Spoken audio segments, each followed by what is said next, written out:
Welcome to our SMSF Smart webinar for SMSF trustees. I really hope that you find the information informative and educational today.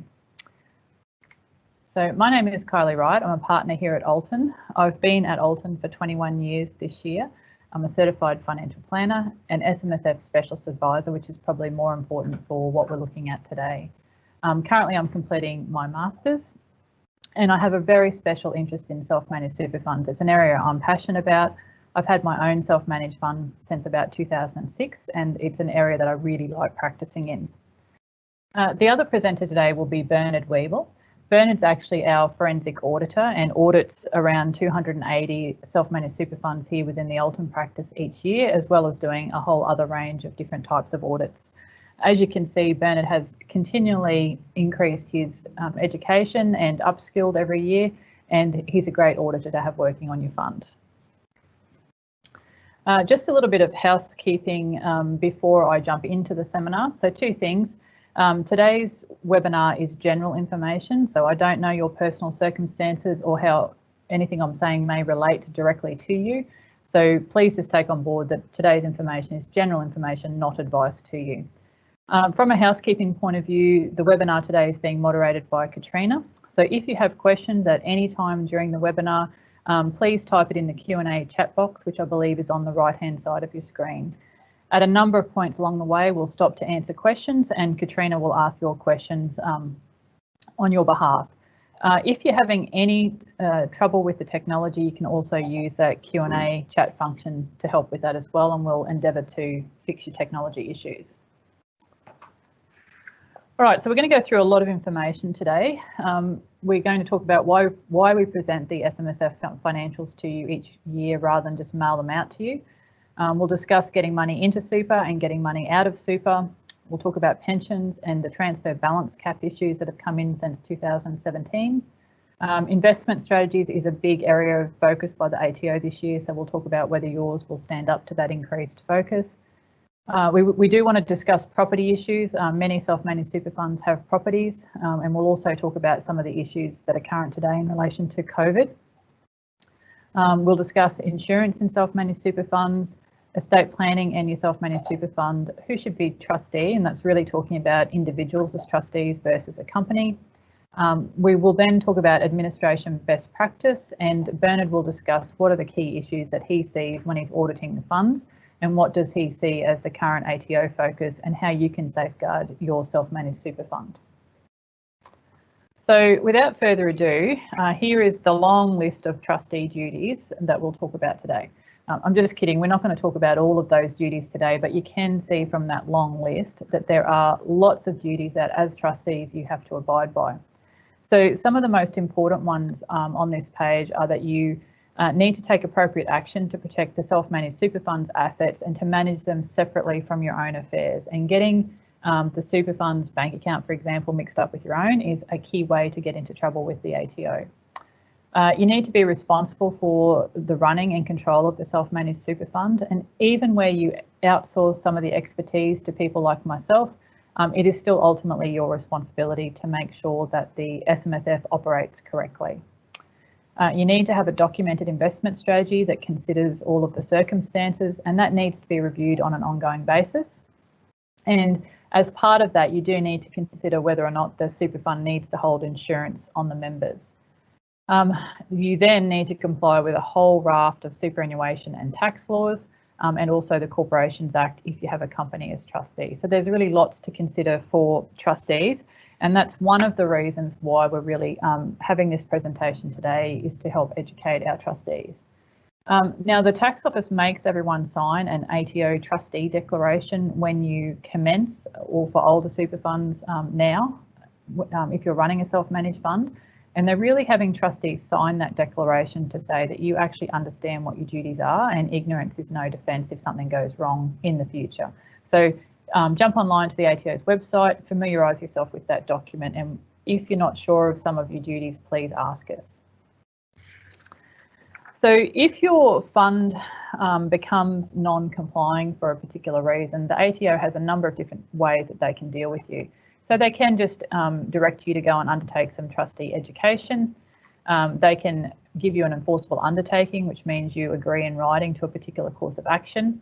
They can make you rectify the error, or they can apply administrative penalties. Now, it goes on from there. The absolute worst thing that the tax office can do to you is to make your fund non-complying and issue you with a notice of non-compliance. If that happens, the tax office can then tax the assets of the fund at the highest marginal tax rates, which means in effect that you potentially lose half of the assets of the fund because you've made an error or done something wrong in the fund.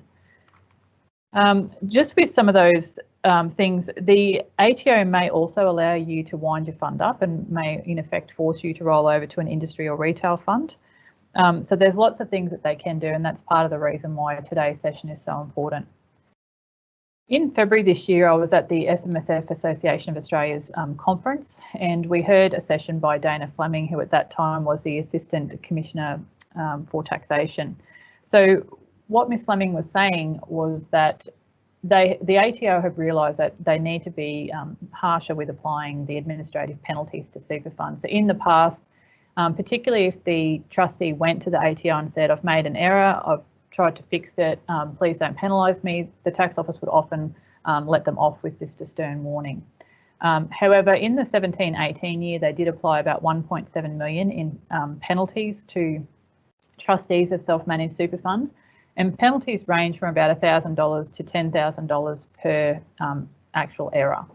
In the 18-19 year, the penalties went up to 3.1 million, and when we were listening to Ms Fleming in February this year, for the 7 months of this year to date, they'd already issued $3.3 million worth of penalties, and they were very clear that they will be using penalties as a means of making trustees do the right thing in their self-managed super fund.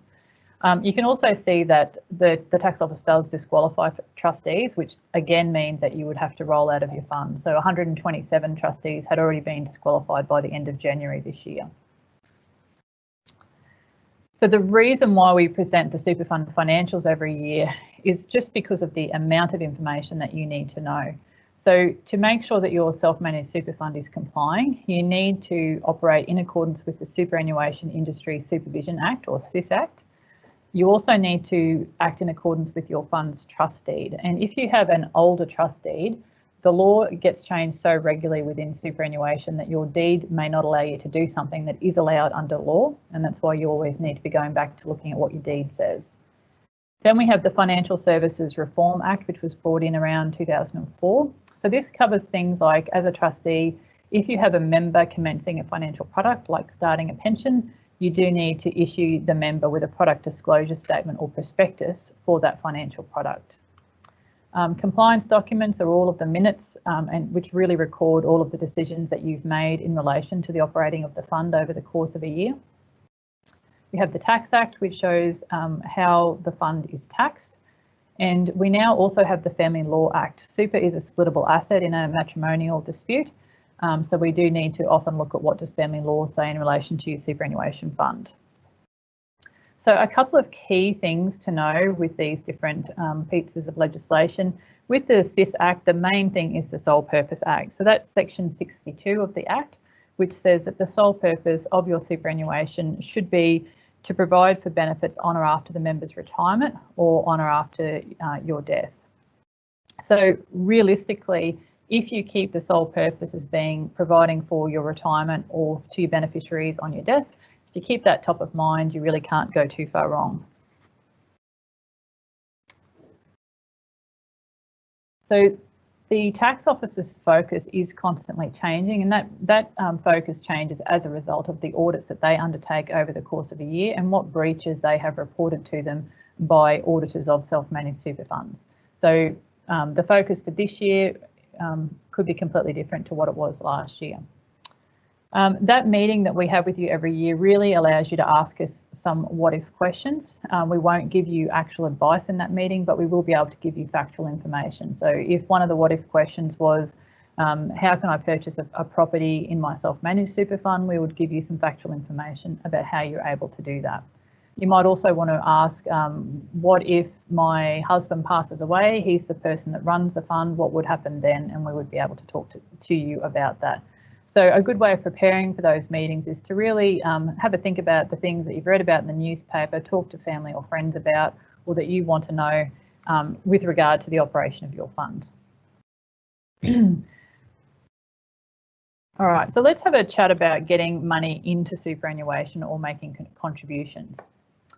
There's a couple of different types of contributions. The first one is a concessional contribution. So this is a tax deductible contribution. It may be tax deductible to the employer, or it may be tax deductible to you if you claim it as a personal tax deduction. So the current maximum cap limit each year is $25,000. But interestingly, and this is something that a lot of people are missing this year, is that from 1st of July 18, you can actually carry forward unused concessional contributions to be used in following years for up to a 5-year period at a time. So it works on rolling 5-year periods.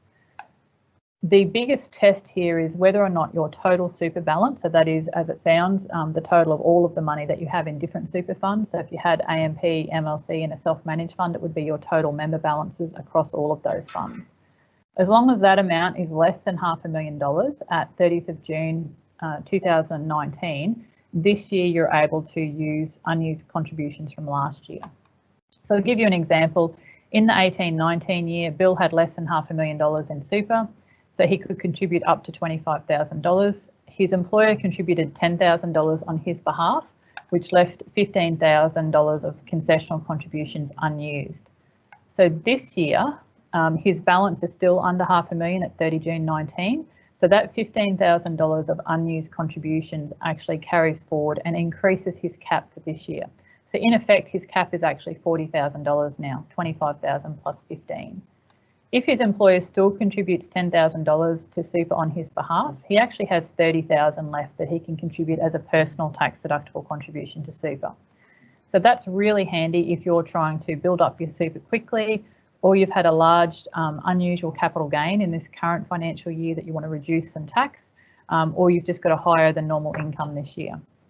So it is really important that you think about whether or not you're able to take advantage of any unused carry forward concessionals. And part of that would be thinking about whether or not your total super balance is under right now, but might go over next year. This might be the last year where you have the chance to do that. Importantly, if you're going to claim a personal tax deduction for a super contribution, you do need to submit a notice of intent to claim a tax deduction form before your super funds tax return is completed and before your individual tax return is needed. Your accountant would need that to complete the individual tax return. All right, so we'll talk about non-concessional contributions. These are contributions that you don't claim as a tax deduction. They go into super tax-free and they in effect stay tax-free forever. The current cap limit on non-concessional contributions is $100,000 a year. Now, it works the opposite with non-concessional contributions. We can't carry forward prior years, but we can bring forward future years' contributions. So to do this, it depends on our total super balance at 30 June of the prior year again, in this case being under 1.6 million. So if our balance, total super balance is under $1.4 million at 30 June 19, and we haven't used carry forward provisions previously, we could now contribute up to $300,000. So that's in effect this year's contribution and the next 2 years. We've done it all now, and we then can't contribute anything further in the following 2 years. If our balance is between 1.5 million and 1.6 million, we can only contribute 100,000. And once we go over 1.6 million at 30 June of the prior year, we are no longer able to make non-concessional contributions ever again. Now you'll notice from the table here that that all applies while you're under the age of 65. It's actually really important that you think about the timing of when you may be turning 65 to be able to maximise this strategy. Once you're over 65, you can only contribute to super if you satisfy a work test. And the work test is that you have worked for more than 40 hours in any 30-day period during the financial year in which you're contributing. So if you're over 65 and you've satisfied that work test this year, you could contribute $100,000. Now, this is one of those areas where there's breaking news, and there has been a change to the legislation on the 29th of May. So the government has registered a legislative instrument which amended the SIS regulations with regards to both the work test and spouse contributions.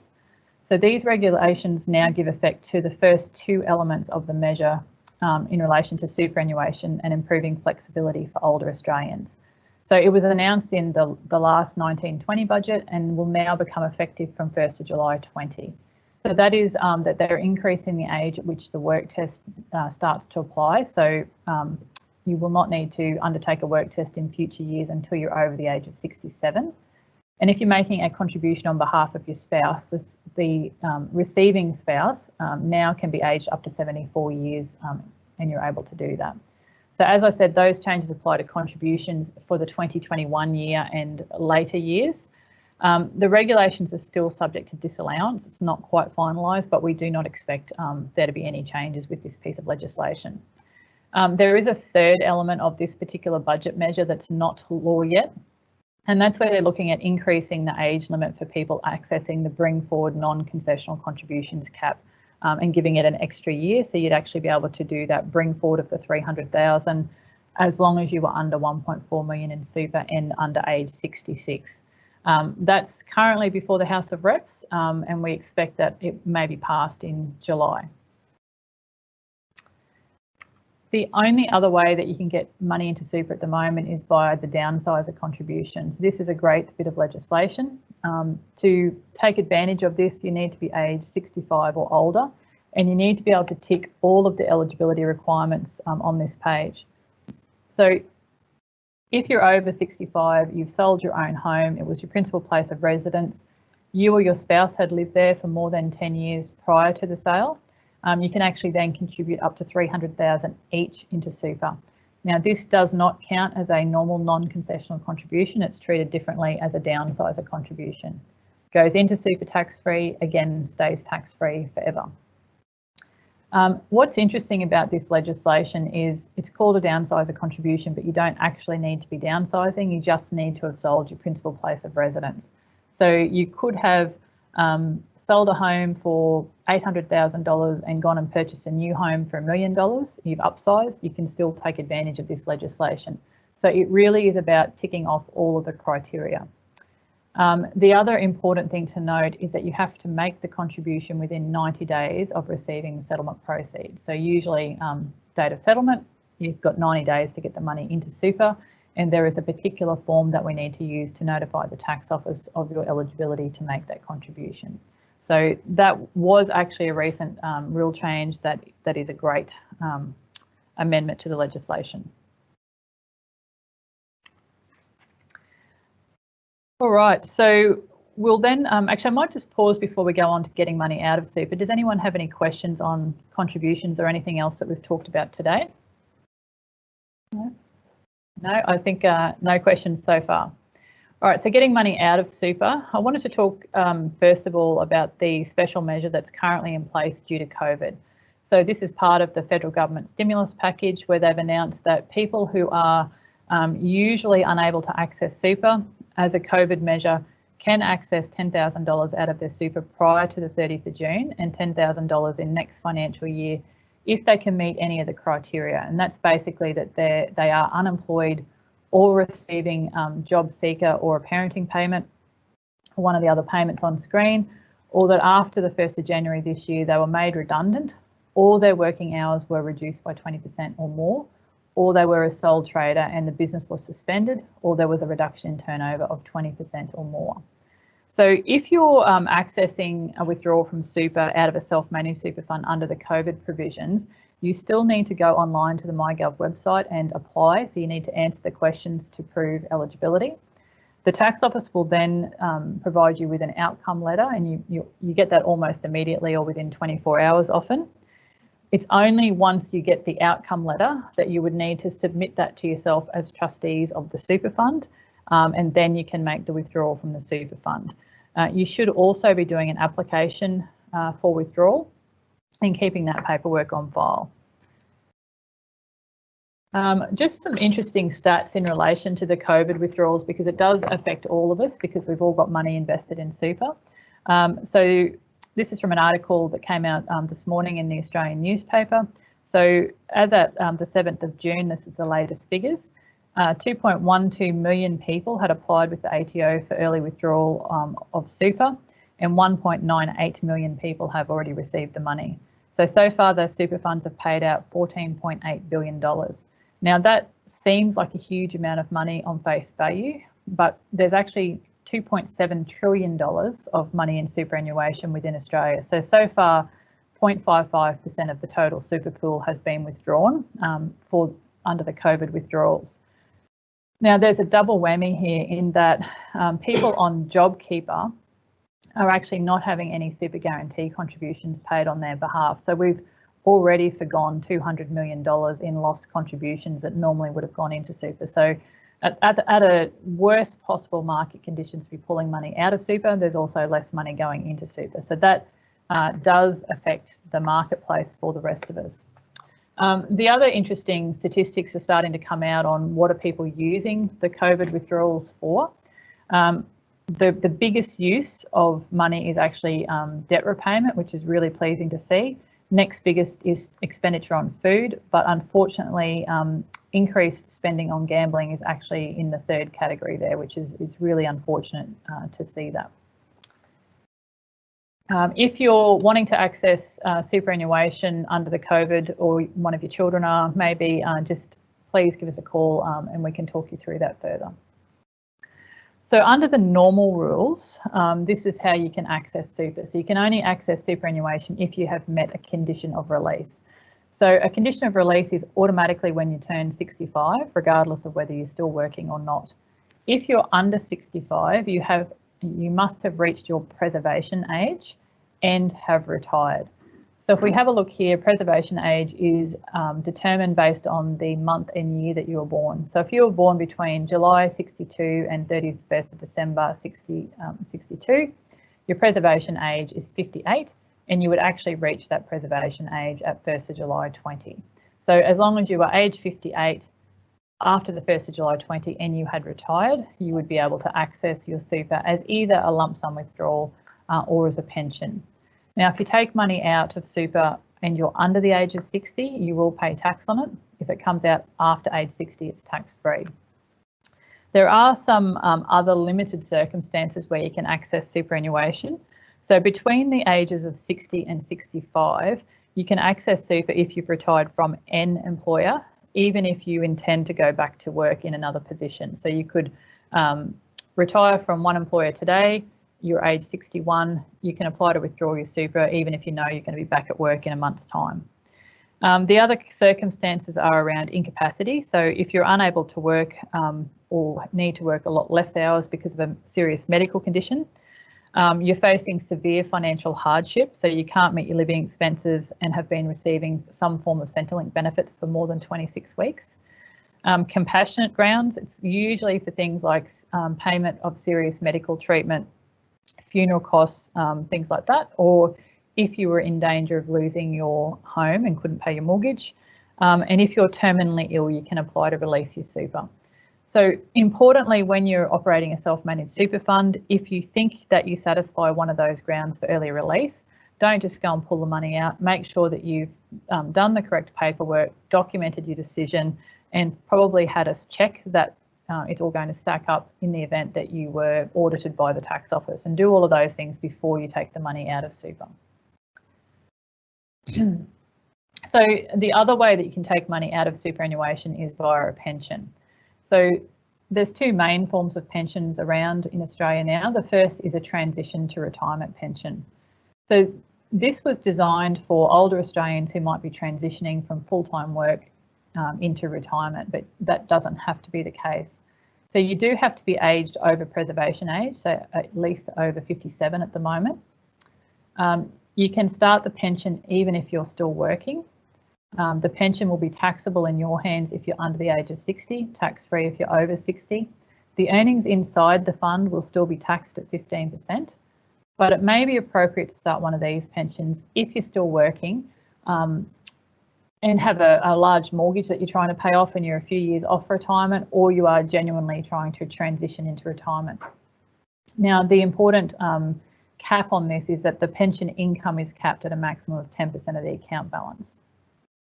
Now that changes for account-based pensions. So for an account-based pension, you must be over preservation age and retired, or over the age of 65 to start one of these pensions. With an account-based pension, the pension is tax-free if you're over age 60. The commencement value can only be up to 1.6 million, which is the transfer balance cap, and the earnings in the fund then become tax-free. Now, you may have been on a transition to retirement pension, then reached preservation age and actually retired. That then just converts across to an account-based pension. When you're drawing an account-based pension, there's no maximum pension payment. You could pull out 100% of the pension if you wish to. Now, the government has announced a one-off reduction in the pension minimums. So normally, if you're over age 55, you've started an account-based pension, you must draw a minimum of 4% of the account balance out as a pension each year. For this current year, now this was only announced on the 24th of March, so we are taking this to mean that for the last 3 months of this year, April, May and June, or all of next financial year, you can actually halve your minimum payment. So if you were drawing 4%, you could choose to draw 2% for the last 3 months of this year and all of next year. And this just gives your super fund an opportunity to recover some of the market value that may have lost due to the COVID pandemic market corrections. The government did make very similar announcements to this just after the GFC, and it really worked well for a lot of our retirement clients. Particularly if you have large amounts of money in cash or term deposits in your own name. Often from a tax perspective, it may be better to spend the next year drawing down some of that cash rather than drawing as much off your pension. Now, a really important part with these minimums is that if you don't meet the minimum pension payment in a particular year, the ATO deems your fund not to have been in pension at all for the entire financial year, which then means that your fund is back paying 15% tax on its earnings again. And this special consideration that you get in the tax rate of the fund if you're in pension phase is a major benefit. So if you know that you're going to trigger a large capital gain on the sale of an asset, or for some reason have abnormally high income in your fund, it's very helpful if that's happening at a time when you're able to be in pension phase and pay no tax on that large capital gain. One other thing here is account-based pensions are designed to draw down the capital over time as you age. So if you're in pension phase, how do you deal with that from an estate point of view? One of the easiest ways is to have a reversionary pension. So your trustee must allow a reversionary pension to be available to you. And you can then make the pension revert to your spouse or partner in the event of your death. So this just means if you're making monthly pension payments, you pass away, the pension will then revert and continue to pay to your spouse next month without having to go through the will or the probate process. That really can provide peace of mind and security of income at a time when things may be fairly fraught at the time. Now, there are specific reasons why you may not want to have a reversionary pension. So, for example, if you had a specific wish that your super was paid into your estate on your death and was then included under a testamentary trust to provide asset protection to your beneficiaries, or you particularly wanted your superannuation to be paid to, for example, adult children from your first marriage and not to the second spouse. So you really do need to think about that. The only way we know whether your pension is reversionary or not is by looking at your original pension minutes when you commence the pension. And you may have commenced the pension 12 years ago. So with some documents, it is important to keep them forever rather than just keeping them for 7 years for tax purposes.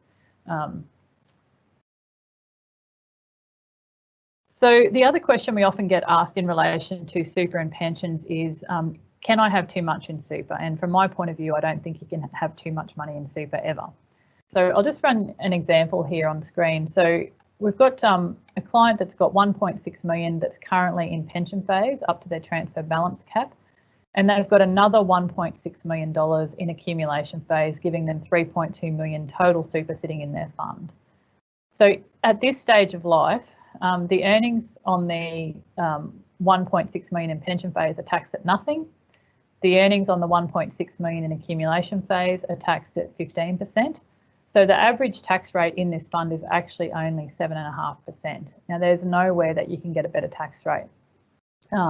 If assets are held in your own name, you're going to be taxed at your marginal tax rate, which could be anywhere up to 47%. If they're held in a company, you could be taxed at 30%. And in a family trust, it has to distribute to either a 30% taxpayer or a marginal tax rate payer. If you double this scenario in the example of a couple, it really means that a couple could have approximately $6.4 million in super and be paying an average of 7.5% in tax. Now, we've got a number of very, very large funds in this practice where people have more than $10 million in superannuation, and their average tax rates are really low. So it's a great long-term tax vehicle in which to hold assets and generate income.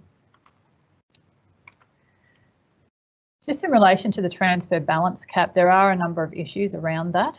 And that is that people don't understand often that the transfer balance cap is assessed at the commencement of the pension. So your pension can only be started with up to $1.6 million in pension.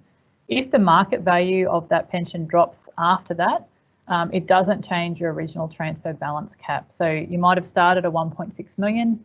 It's now only worth 1.2 million. It doesn't mean you can go and start a second pension of $400,000. Your transfer balance cap only changes if you cease the pension or if the government indexes the transfer balance cap rate in the future, which to date hasn't occurred. Importantly, again, the transfer balance cap is the sum of all of your pensions. So if you've got an MLC pension and a self-managed super fund, the total of those two pensions has to come in under 1.6 million. If your partner passes away and you start to receive a reversionary pension from them, you still only got 1.6 million transfer balance cap. The tax office does allow you to have 12 months to decide to roll all or part of your own original pension back to accumulation phase, and that is the only way that you can maximise the amount that's being retained in super under that scenario. So if you've had the death of a spouse occur, it's really important that you seek advice very early to see what you can do to preserve the most amount of money in super. All right, so we don't have any questions yet, so I'll just keep going. The next area that we wanted to talk about is investment strategies, and this is an area that causes a lot of issues for clients and has become a really big area of focus for the tax office in this current year. So under the SIS regulation 4.09, the trustee of a self-managed fund must formulate, review regularly and give effect to a written investment strategy. And that strategy has to look at a whole lot of things, but specifically prescribed in the regulations. You do need to look at the risks involved in making, holding or realising specific assets in the fund, the composition of the fund's investments. So are they diverse, not diverse? Do you have enough cash on hand? All of those sort of things. The liquidity of the fund's assets. So how will the fund pay its current and prospective liabilities? So current liabilities are its ongoing operating costs. Prospective liabilities will be the pension payments that it will need to start to pay when you retire. The other big question, and something that has often been missed in investment strategies, is whether to hold insurance cover for each member of the self-managed super fund. So this issue specifically needs to be addressed in your investment strategy. The answer can be, I have plenty of assets, no liabilities, and on that basis, the fund does not need to hold insurance on the member. Or it could be that the member has insurance outside of the self-managed super fund and doesn't need to hold any, or it could be that the super fund actually does need to insure the member at these amounts for these reasons. But that really needs to be covered off in your investment strategy. The tax office has finally put out some guidance specifically on investment strategies in February this year. It's a really good guide to go and have a read of. One of the things that they say, though, is when formulating your investment strategy, it's not a valid approach to merely specify investment ranges from 0 to 100% in each class of investment. This has been a big bugbear of mine for years now, that we see investment strategies saying 0 to 100% in cash, 0 to 100% in shares, 0 to 100% in property. That really doesn't mean too much, or that there's been much consideration given to how you actually want to invest your fund.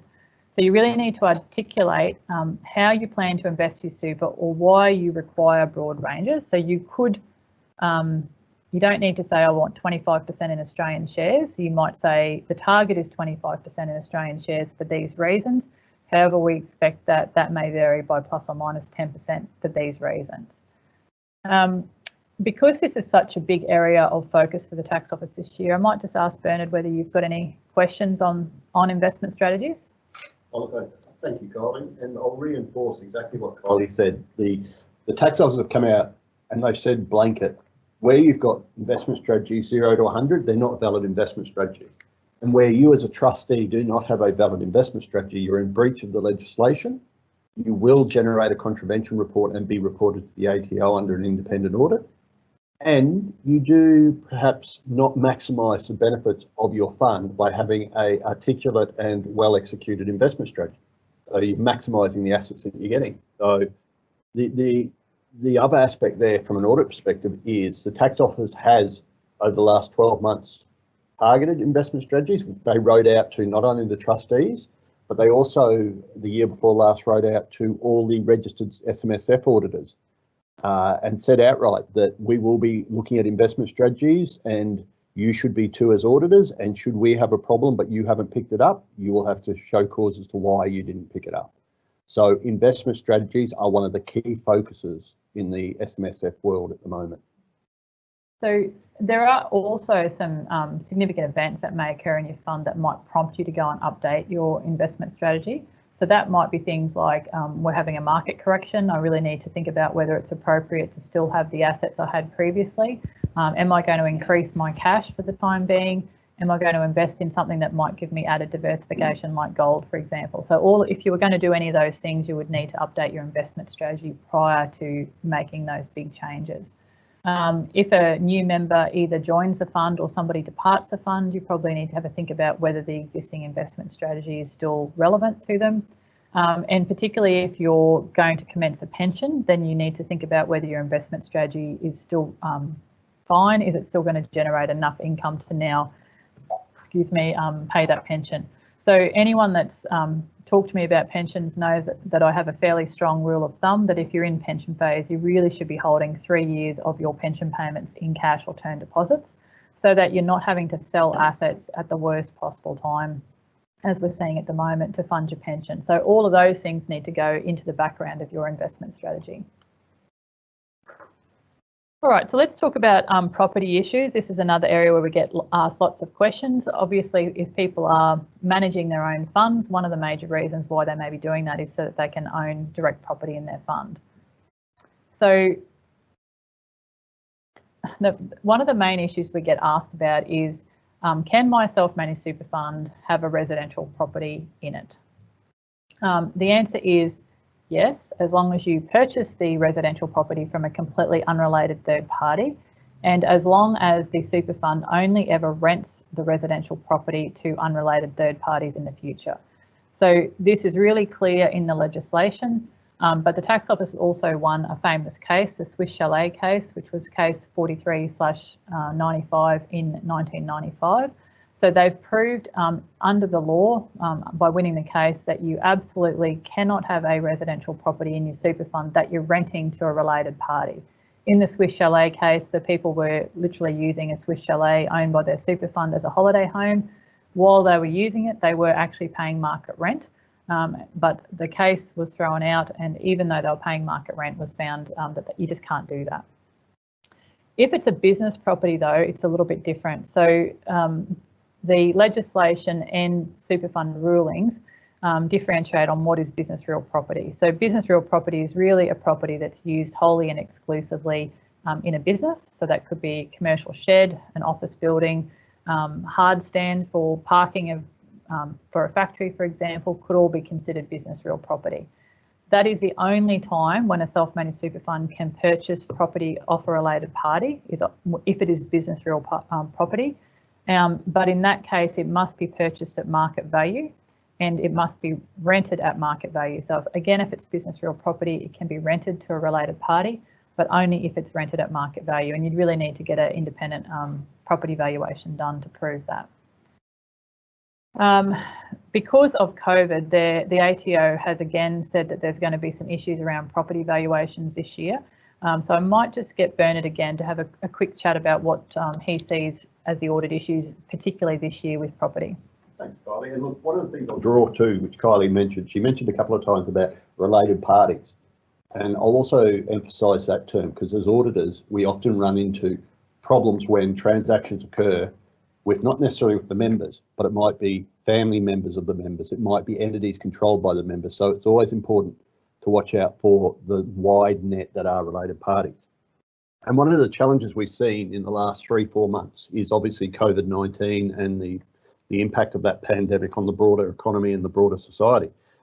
We are focusing, and the tax office has issued guidance in relation to this, in relation to the impact of the swings that have occurred in the financial markets, the equity markets, as well as the property markets, and the dramatic changes in some of the valuations that have occurred. So a couple of things that we have been saying, all our management letters at the moment are carrying COVID-19 clauses, which note that the investment values that are at June 19 may be materially different to what is there at present, and that we recommend trustees update their valuations before any major decisions are made in the current years. But also in relation to property, there's a lot of commentary going around about the impact of COVID-19 on properties, how property prices will drop by 10, 20, 30%. Some of that's more Sydney, Melbourne based markets that have had 10, 20, 30% increases in the first place. Perhaps not that occurring in regional Queensland and other parts. So what we're requiring this year, one of the requirements we require is if you've got property, now with property, you must have it valued every 3 years so that the fund accurately reflects the market values of the assets. So if you haven't had a valuation in the last 3 years, you need to have a valuation of that property done at 30 June or done by 30 June, I should say. If you have had a valuation done in the last 3 years, especially if you've had one in the last 1 or 2 years, then it's important that the trustees sit down and give consideration to the impact of COVID-19 on the valuation of their properties. It may or may not require another valuation, so they need to sit down and go and consider aspects such as, have they had to issue rent relief to their tenants? Have they foregone rent?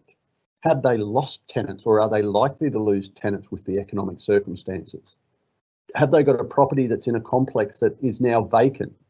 That, you know, last year there might have been 10 properties in the complex full. This year they're the last full complex, so there's a lot of vacant properties around them. Are their tenants asking for a reduction in rent going forward on a wholesale basis just to keep the tenant there? There are aspects that impact on the valuation, and it's important that the trustees give consideration to that and document as to why they believe the valuation is either still appropriate or why they believe the valuation has been impacted, and also give consideration to getting a new valuation done.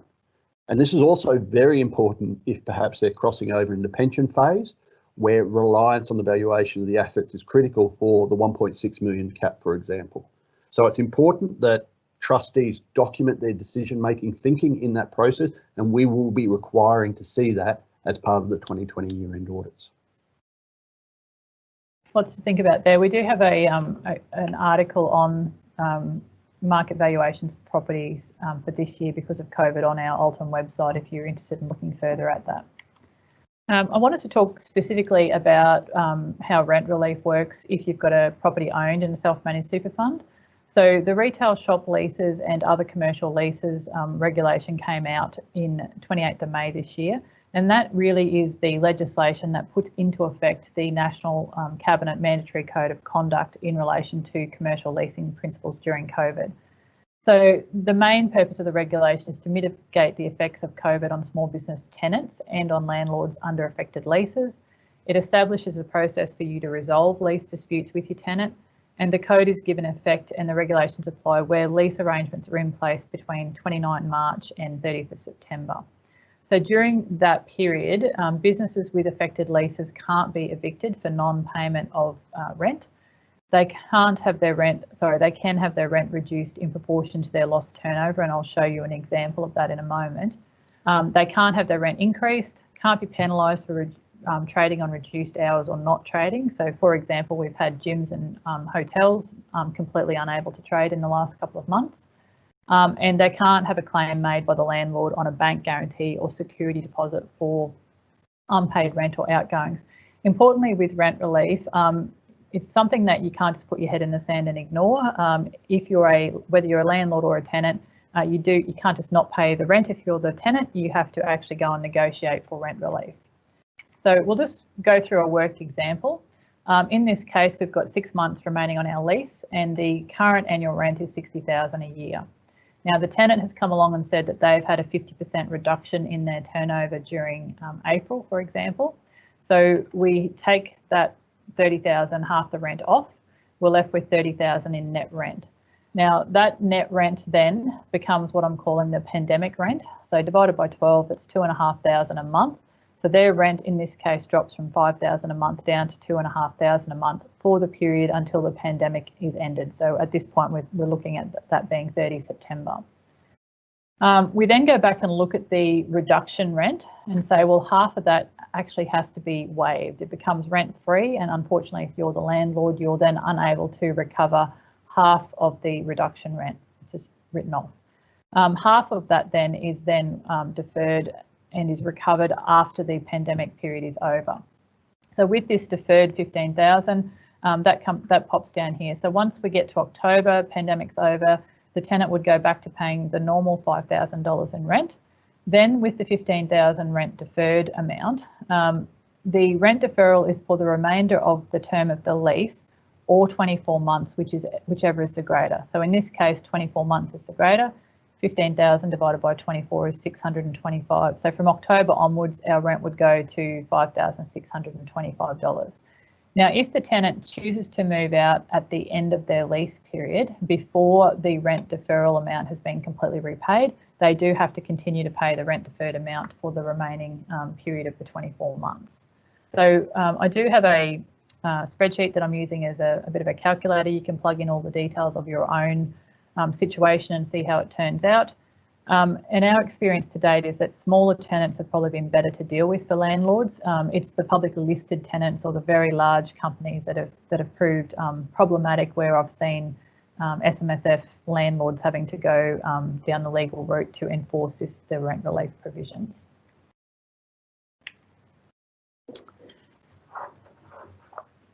All right, so I wanted to talk about insurance in super, and I will just preface this by saying that I'm completely philosophically opposed to having insurance in super. I just think this is a massive time bomb waiting to happen, where people just don't realise the massive impact of having insurance premiums sitting inside your super fund, eroding your future retirement benefits. I was talking to someone just last week who actually has $8,000 a year of insurance premiums inside their self-managed super fund. If you're only putting 25,000 a year in, it's pretty hard to get anywhere when that amount is being taken out just in premiums. So you really do need to consider the fact that insurance premiums will reduce your retirement benefits.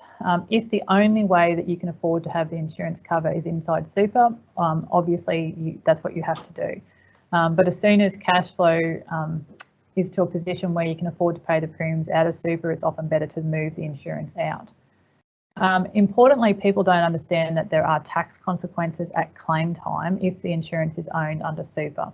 So if you've had somebody's passed away, their insurance is paid out to their super fund and then paid out of super, it can go tax-free to a spouse or dependent child, but tax will be payable on that money if it's being paid to adult non-dependent children. Even worse than that is if you have a total and permanent disability insurance policy inside your super fund and you claim on it, tax will reduce significantly the payment amount at a time when you really need the money. So if you're in that situation, we can do the calculations to say if you had a claim on this under TPD today, you're going to lose $400,000 in tax, for example, and then you can make an informed decision about whether the insurance is better in or out of super. Death and total and permanent disability insurance policies are both able to be received tax-free if they're outside of super at time of claim. The other trap is with total and permanent disability insurance is you can be in a situation where if the policy is owned inside super, if you have to make a claim, you claim with the insurer first. So you go through all their hoops, they pay the money out to the super fund. At that point, you then need to prove that you can access the money out of super. And that is a higher bar to jump, I guess, in that you need to have two doctors so that you're permanently incapacitated according to Australian super legislation, that you are unable to work due to physical or mental ill health in any job in which you're qualified to do so. So that's a pretty high bar to jump. So it could have been easier to get the claim paid if the insurance was owned outside of super. So just something that we really need to think about and that we do always raise when we have those meetings with you. Something else that's important to think about is what happens with your self-managed super fund if you were to pass away or become incapacitated. So if you die, hopefully you've got either a nomination of beneficiary or a binding death benefit nomination in your super fund. So many people think I've got a will and that their will covers their super.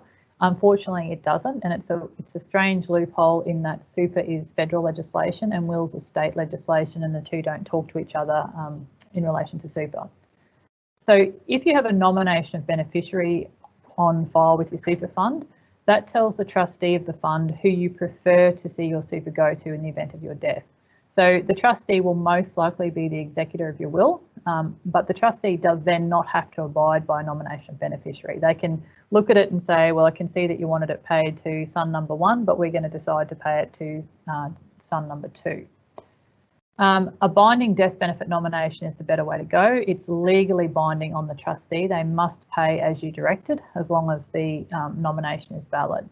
So binding death benefit nominations may be lapsing. So depending on how old your trustee, some deeds only allow lapsing binding nominations, which means you need to renew the instructions every 3 years. That becomes problematic if when it comes time to renew it, you've actually lost capacity. You then can't renew the binding nomination. Newer trustees allow you to have non-lapsing binding nominations, which means you've made the nomination today. Unless you change your mind on where your super is going, it never needs to be changed again. Only 2 certainties in life, death and taxes. If you pass away, a super can be paid tax-free to a spouse or dependent child. And dependent children, any children under the age of 18, or maybe a child up to the age of 25 if they are financially dependent on you. So a 21-year-old child living at home with you still where you're paying for their university costs would be considered dependent. If super is being paid to adult non-dependent children, then they'll pay 17% tax on the taxable portion of your super. We can consider recontribution strategies where we pull money out and put money back in to assist with your potential estate tax, but there's usually a very narrow window of time in which you can do that around retirement. The last thing to consider then is incapacity, and this is really thinking about who you want to be in charge of your self-managed super fund if you lose capacity. So the SIS Act specifically allows for an enduring power of attorney to be able to come in as trustee instead of you if you lose capacity. But if you don't have an enduring power of attorney, then someone will have to apply to the courts to become your legal guardian. That's a drawn out process and can be costly. So it's always better if you have a self-managed fund to ensure that you have an enduring power of attorney. I just want to talk about a real legal case of when estate planning and super funds go wrong, because this was sort of the original instructive case on binding death benefit nominations and how important they are. So back in the late 1960s, Irvin Katz set up a self-managed super fund with his wife Evelyn Katz. Unfortunately, Evelyn passed away in July 1998, and at that point, Evelyn and Irvin had been the trustees of the super fund together, individual trustees. So Irvin is not legally able to stay as a trustee by himself because you can't hold money on trust for yourself. At that point, he either needed to put a company in as trustee of the fund or bring a co-trustee in.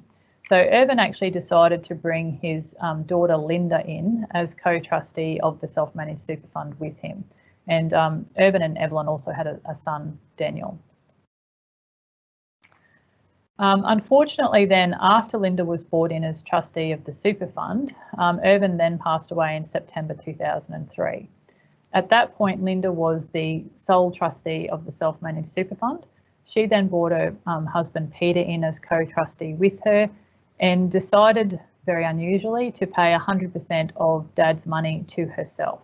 So there was no binding nomination in the super fund, and Dad's will said pay 50% of his assets between son and daughter.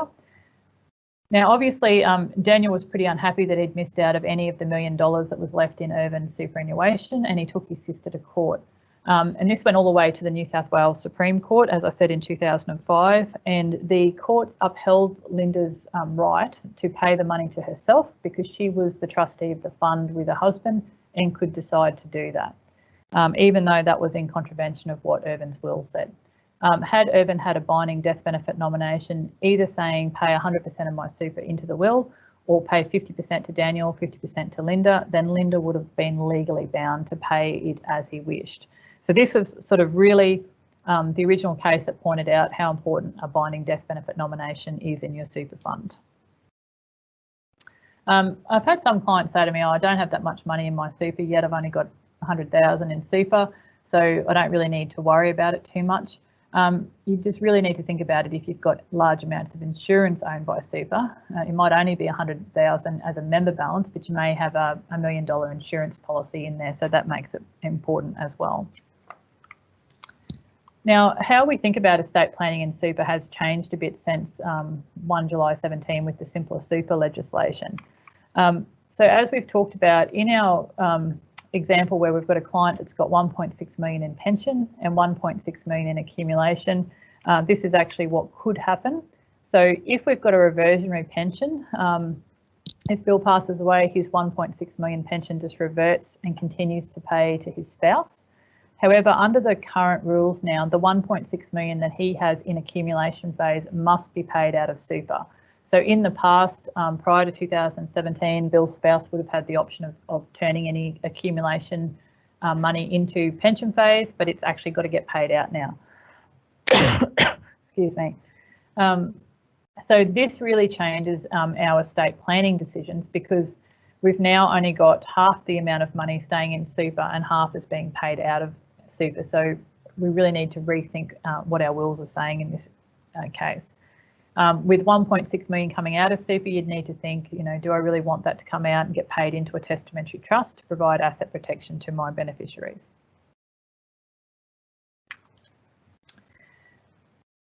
So while we're on the subject of incapacity and death, I just wanted to talk for a minute about who should be trustee of your self-managed super fund. So under the SIS Act section 17A, it says that all members of a super fund must be trustees and all trustees must be members. Now, as I said before, you can't be a trustee of a super fund by yourself. So putting a company in as trustee from the start might be better in the long term. There's lots of reasons why trustees may change over time. So my fund's been running since 2006. And in that time, I've gone through a divorce and I have brought my adult child into my fund, and at some stage in the next couple of years, I'll move her back out of the fund. But if any of these other things, death or incapacity, happen, they're all reasons why we may need to change a trustee. If you've got a company as trustee, which is what was the case in my super fund, when I got divorced, it allowed me to stay in the fund by myself as a sole director of that company. And then subsequently, when I brought my daughter in, nothing changed. She just became a shareholder and director of the company. Everything continued on. If I move her back out, again, she just transfers the shares to me and resigns as a director, and I can continue in the fund by myself. If you've got individual trustees and you change them, all of the assets of the fund have to be renamed. So if we had Bob and Julie Smith as trustee for the Smith Family Super Fund, and Bob and Julie got divorced and Bob gets remarried, he brings his new wife Karen into the fund, all of the assets need to then change to the name of Bob Smith and Karen Smith as trustee for Smith Family Super Fund.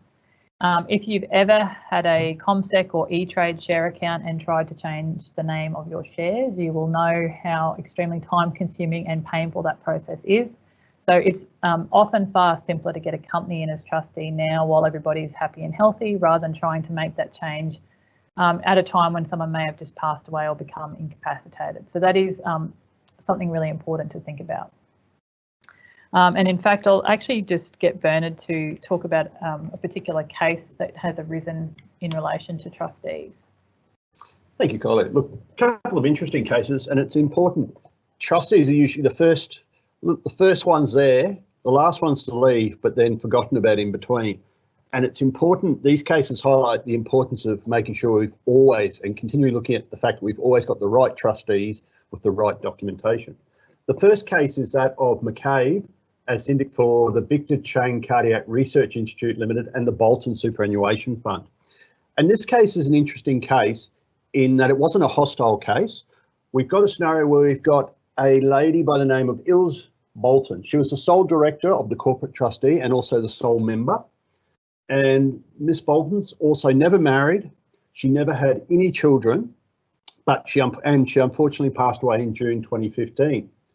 Upon her death, her will left all of her estate, the whole of her estate, including the assets of the super fund, to the Victor Chang Cardiac Research Institute Limited.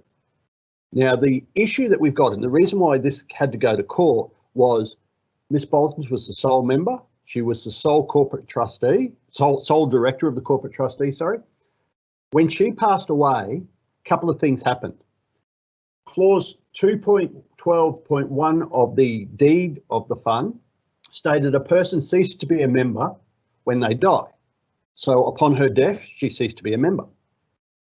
Clause 9.4, well, I'll come back to clause 9.4, keep you in a bit of suspense. Upon her death also, unfortunately, due to the lag in her passing and the administration of her estate, it appears as though perhaps maybe an ASIC fee was missed, but the company was somehow deregistered by ASIC. And so we then ran into also the scenario of we've now got a fund that has no members per the deed because the members passed away. It now has no trustee because the corporate trustee is being wound up. And then on top of that, clause 9.4 states that a trustee can be appointed only with the unanimous agreement of all the members. So if there's no members, we now can't appoint a trustee. And that's why we've now got the CFO of the Victor Chang Research Institute getting involved to assist with the transfer of the assets under the will from the super fund across to the estate. And so Mr. Terence McCabe, who I believe was granted letters of administration, he and a Miss Janina Janku, who was the CFO of the Victor Chang Research Institute, they had to go to the courts to get the court direction to allow them to be appointed as trustee of this fund for the purposes of winding it up. So this just emphasises it's important, especially if you've got single member funds with corporate single director trustees, it's important to think about what happens when that member passes away and therefore that director passes away.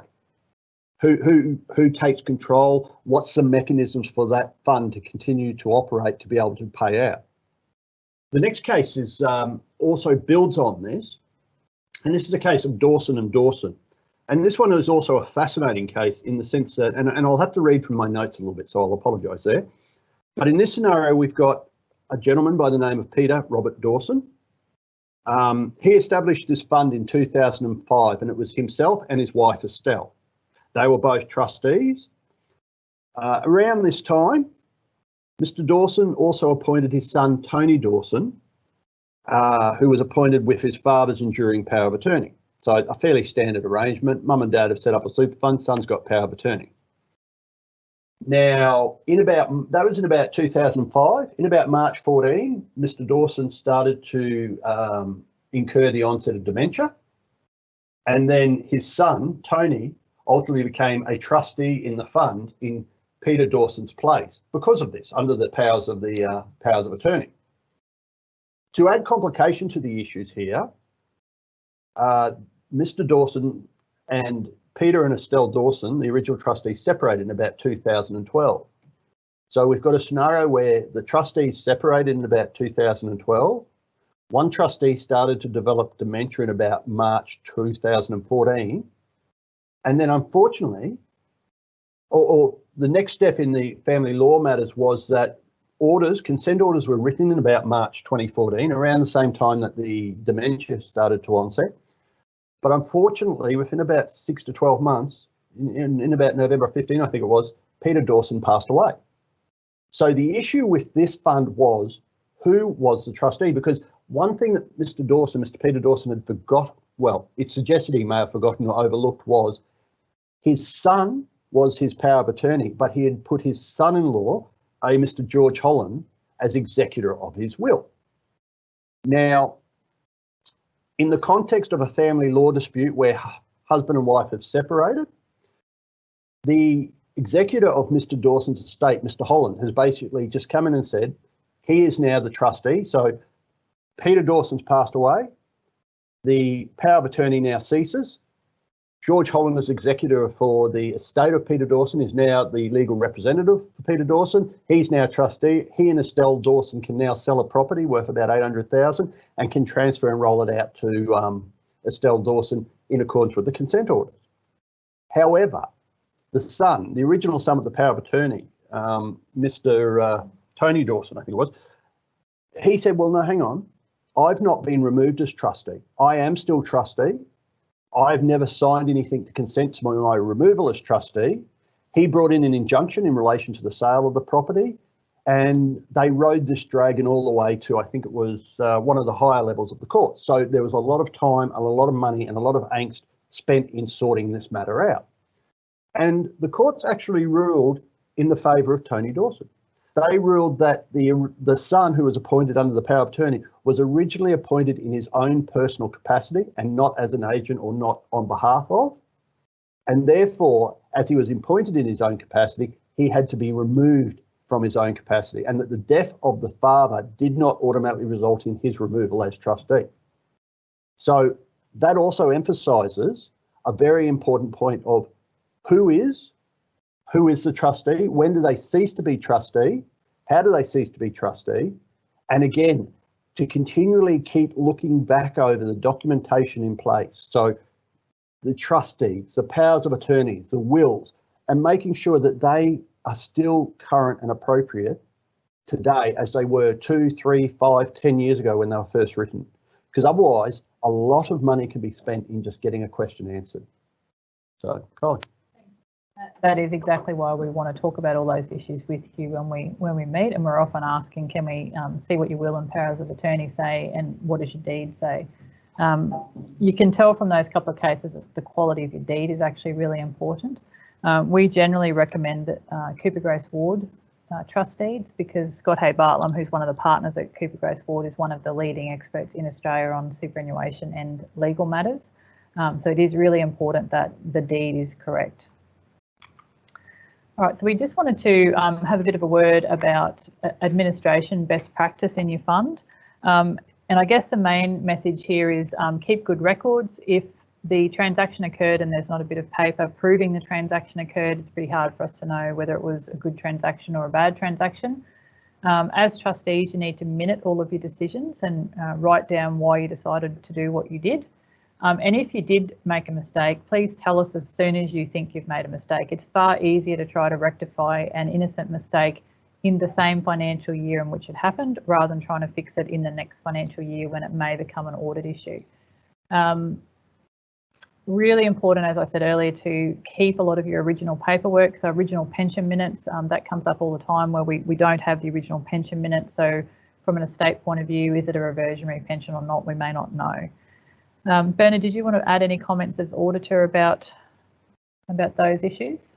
Definitely. I'll reinforce Kylie's point about if you make a mistake, step up, because mistakes happen.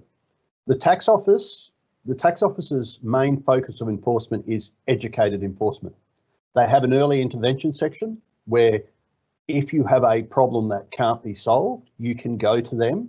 You can present the facts and work with them, because their aim is to protect the superannuation benefit.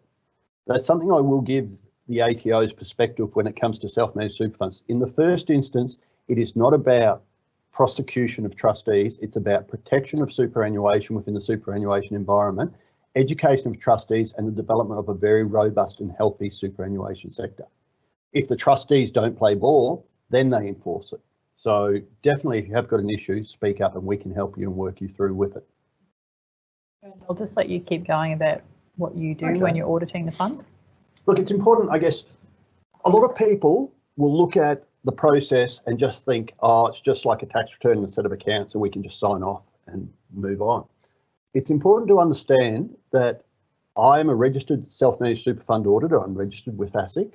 That not every accountant can do an SMSF auditor. SMSF audit. You have to be a registered auditor to do an audit. It's also important to understand that as a registered auditor and as a member of Chartered Accountants Australia, New Zealand, I'm governed and my team are governed by the ethical standards, APES 110, the independent standards, and the professional standards that govern audits. It's a full-blown audit. It is the little brother to a BHP audit, to a listed company audit. We've got to follow the appropriate audit standards, which is why you come up with, or you will receive letters like engagement letters, where it clearly sets out the terms of the engagement, or you'll be asked to provide representation letters, where you are making statements to myself as auditor that there has been no fraud, that the books and records are correct, that you provide us with all the information. And it's also important, and I'll definitely draw focus to the word independent audit. Now, you may deal with 2 or 3 different teams within Alton, and that's probably one of the biggest bugbears sometimes. Clients don't like the fact that they've got to speak to so many different people to get an outcome. But unfortunately, that's one of the controls of independence. You may be dealing with Kylie, for example, with wealth management financial advice. You might be dealing with Gemma and Lisa doing the actual administration of the fund. Well, independent, they're 2 separate and independent teams that work very well together. But independent of them is my audit team. And we have to review the information they do, but also all the documentation information you provide to provide you with an independent audit report based on, and that audit report covers 2 main parts. There is a financial component, that the financials are materially correct, and there's also a compliance component. And that compliance component, every year, as Kylie mentioned earlier, every year the tax office will nominate specific sections of the legislation that they want reported on. You know, it might be section 65 or section 71 or certain other breaches or whatever. If you breach those sections, we are required by law to prepare a contravention report and provide that to the tax office. So it's not a case of you've made a mistake and, hey, we can hide it. We have a legal obligation to provide that information to the tax office. If there's fraud, we have a legal obligation to provide that. And there's also a second level of contravention where you may breach the act. It's not a reportable breach, so it's not one of the listed sections required for the tax office, but we're required to make you aware of that so that you can rectify that in the coming year. If you don't rectify that within 12 months, we are then required to report that breach to the tax office as well. A lot of people hate auditors. They think it's a waste of money and necessary expense. But one thing that it is important to think of it is actually a verification of what you have. And it's not until you use it or need it that you truly appreciate the value of it. It's a lot like insurance in a way. It's not until you need to make the claim that you realise why you've had it. So look, that's what the audit process is. And also just going back to the independence, that's why you'll also see increasingly, we will try and engage with you directly as auditors, as opposed to through Kylie or through the admin team. So you'll get letters directly from ourselves in the audit team, and we'll welcome you to come back to us if you've got queries about the audit report or any of the contraventions or any of the discussion points. A couple of cases I might touch on. And this probably emphasises why auditors have probably started to tighten up a bit. Because there was, especially going back a few years, there's the perception that it's my fund, I've done it, why do I need someone to check it? You know, where's the risk? First case is that of Baumgartner's case. And Baumgartner's case is an interesting case. It focuses around confirmation of existence, but confirmation of valuation of assets. And in this case, we've got the scenario, in Baumgartner's case, we've got a Miss Trudy Crittall.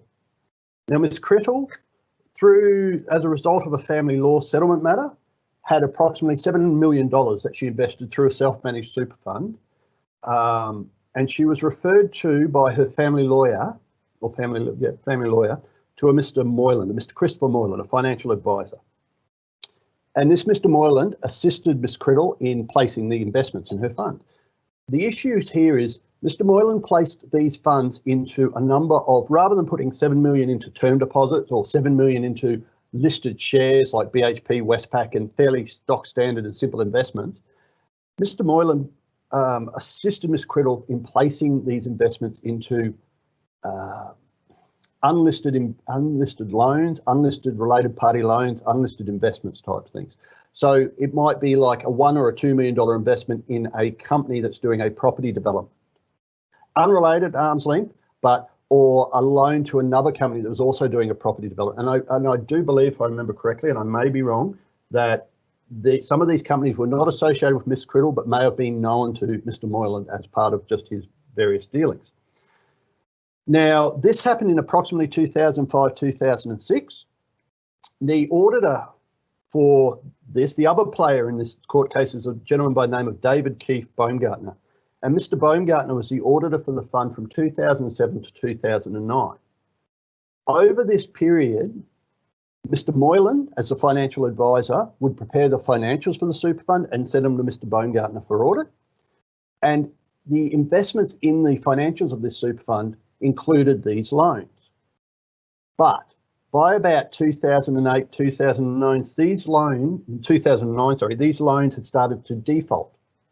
Interest wasn't being paid, repayments were being delayed. We'd started to see a little bit of a deterioration in the authenticity of these loans, for want of a better term. Ultimately, this went forward. I'm assuming that they then changed auditors after 2009. And by about 2013, a number of these investments started to fall over, and Miss Criddle lost quite a good deal of money, like millions of dollars through failed investments. She took issue with the auditor on the basis that if he had clearly audited those loans and confirmed their valuation and whether or not they were in default, back in 2007, 8 and 9, she would have been able to commence recovery procedures back then rather than in 2013, 2014 when they were falling over, and would have recovered a lot more or a greater portion of the funds than what she ultimately did. Mr. Baumgartner argued in his defence that it was Mr. Moylan that prepared the financials. It was Mr. Moylan that placed the investments, that the financial advisor had a fairly high degree of culpability in this.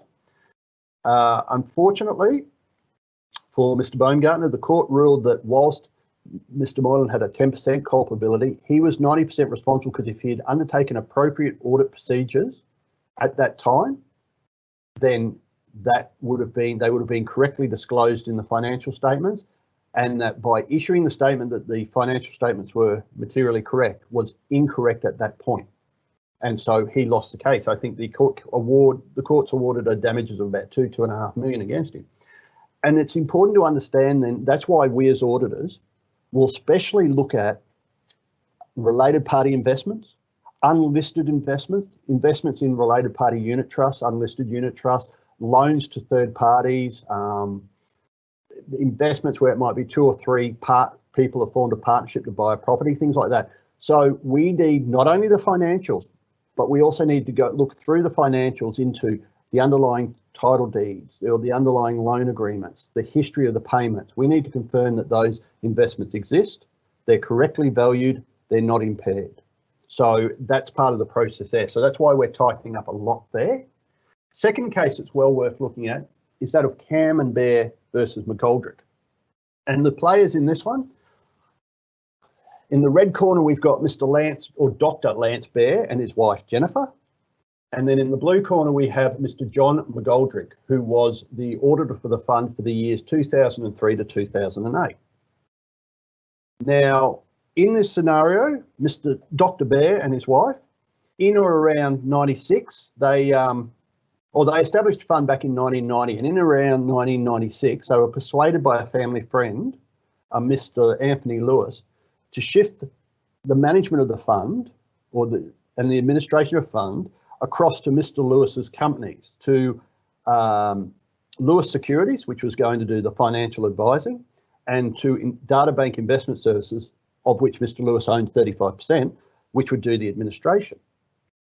Now, one of the key investments in Dr. Bear's super fund was cash deposits, for want of a better term, that were being placed into a company of Mr. Lewis's called LSL Holdings.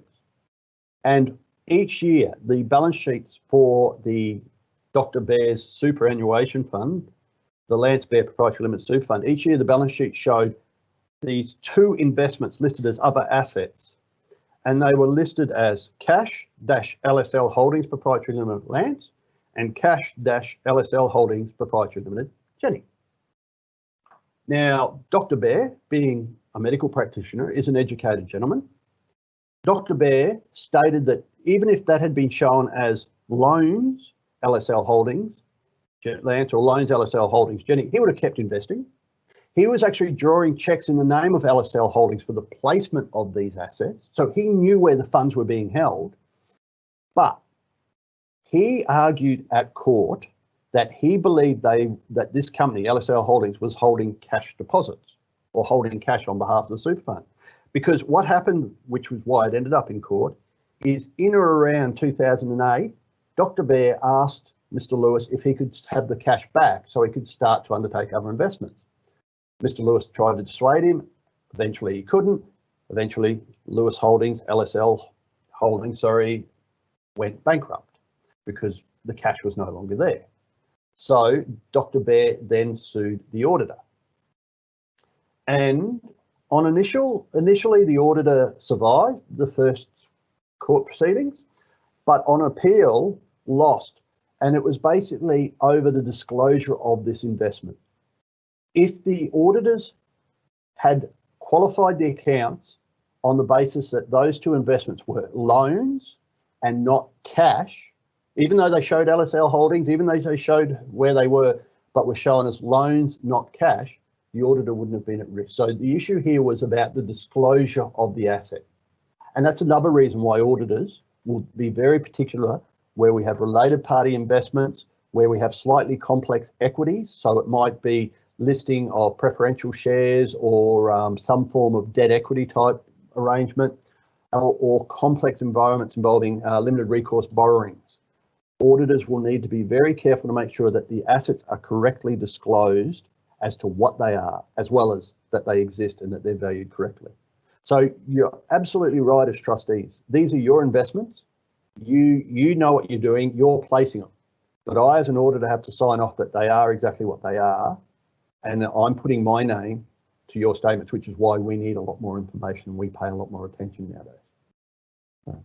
They're really good cases, Bernie. I think the other interesting thing that comes up with that is the actual length of time that you need to keep documents for. I mean, in that Camembert case, you know, it started in 1996. The auditor was involved until 2008. Then it eventually got heard in the New South Wales Court of Appeals in 2018. So that's a 22-year period when we're being told that, you know, keep records for 7 years. Absolutely. Yeah. Well, a reminder too, Kylie, that trustees are required to maintain tax records for 5 to 7, and I prefer 7 full years, but you're also required to keep a minimum of 10 years for all your membership documentations and your minutes. You're also required to keep any capital gains records, such as contracts for purchase of assets, share purchase, all that, for the duration of your ownership of those assets, plus another 5 to 7 years. So maybe buy some more filing cabinets. Absolutely. All right, so that actually concludes our presentation today. I'm just going to check with Katrina on whether we have any questions at the moment. No questions. Okay, so I just wanted to point you in the direction of where you can find some more resources on the sort of issues that we've been talking today. So I'm going to come back to the SMSF Connect resource in a minute, but there is the tax office actually has pretty good information for SMSF trustees at their website. So it's the specific link is on here, and we'll email that out to you afterwards. The trustee declaration that SMSF trustees need to sign and abide by is also on the ATO website. And then I've also got the links there for the new legislation in relation to contributions for older Australians and in relation to business real property. Just on these SMSF rulings that the tax office produces, they're actually a really valuable resource to go to. If you went to the SMSF ruling 2009/1 on business real property, for example, it actually gives you lots of different examples that are based on real cases that the ATO has seen over time on what they consider to be business real property and what they don't consider to be business real property. In relation to SMSF Connect, as we've been long-term members of the SMSF Association of Australia, and they have a lot of really great information that we've been able to access as advisors and accountants, but wasn't necessarily available for trustees. So we've now partnered with the Self-Managed Super Fund Association of Australia to bring you a new page on our website called SMSF Connect. So this is actually live today. So if you go to the Alton webpage, there's now a resources tab at the top of the page that you can click on.